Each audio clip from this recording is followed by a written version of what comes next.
நெல்லை மாவட்ட பஞ்சாயத்து கூட்டத்தில் 4.5 கோடி ரூபாய் மதிப்பில் ஊரக உள்ளாட்சி பகுதிகளில் வளர்ச்சி திட்ட பணிகளை மேற்கொள்ள முடிவு செய்யப்பட்டது.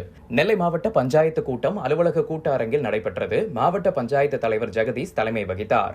மாவட்ட ஊராட்சி செயலர் இங்கர்ஷால் முன்னிலை வகித்தார். கூட்டத்தில் மாவட்ட கவுன்சிலர்கள் சாலமோன், டேவிட், கிருஷ்ணவேணி, தனித்தங்கம், ஜான்ஸ் ரூபா, லிங்கசாந்தி, சத்யவாணி முத்து, கனகராஜ், மகேஷ்குமார், பாஸ்கர், அருந்தவசு உள்ளிட்டோர் பங்கேற்று பேசினர்.